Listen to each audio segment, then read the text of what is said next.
I want to record the disappearing sounds because it's a record of cultural life that is very real. And very importantly, this creates a bridge between today and the past.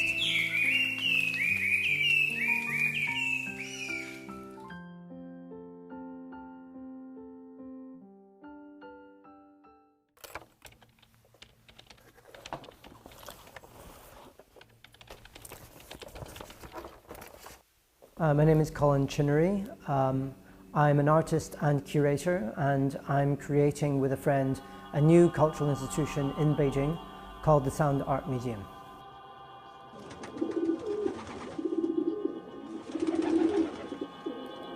My mother is Chinese, my father is British, and I've lived in Beijing for 28 years now.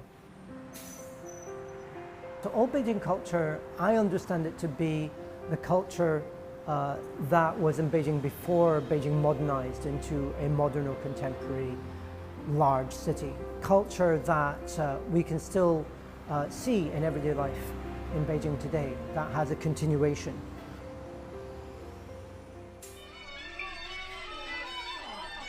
I have over 400 sound recordings of Beijing, the sounds of old Beijing, traditional Beijing culture, the sounds of the disappearing sounds of Beijing.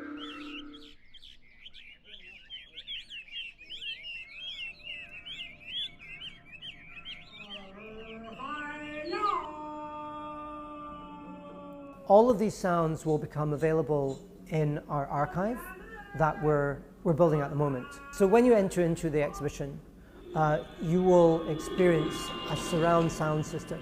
It's probably the world's most advanced system, and it's a very, very versatile system.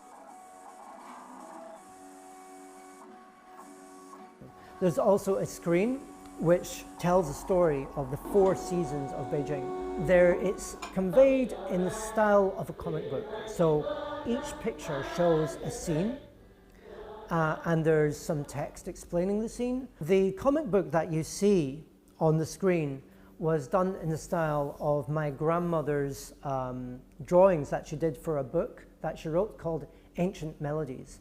And that book was about her life as a child in Beijing, and I wrote that text.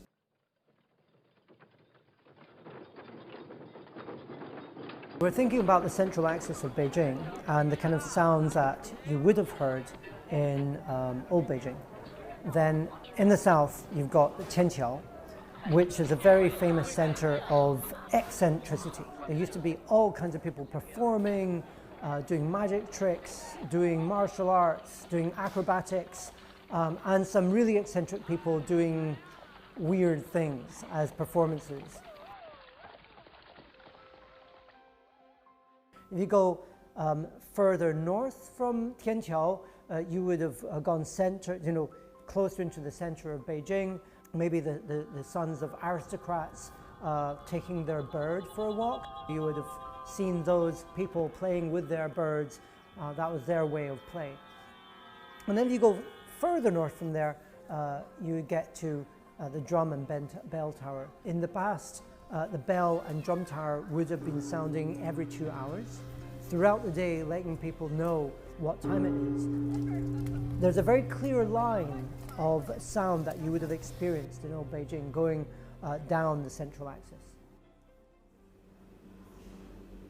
My grandmother's describing events from the early 1900s, like 1905, 1906.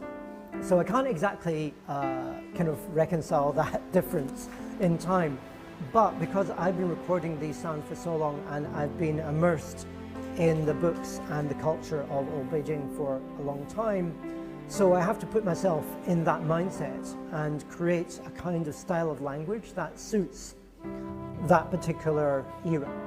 She was alive today and she went into the exhibition of old Beijing.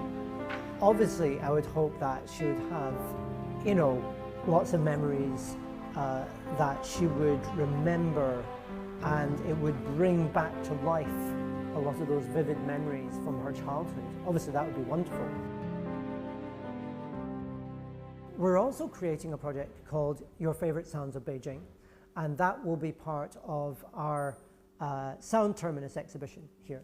What's interesting about this is that it creates a temporal continuation from two other projects. One is the Sounds of Old Beijing, the other one is the Disappearing Sounds of Beijing, and the third is Your Favorite Sounds of Beijing. The three projects create a temporal continuation between past, present, and future.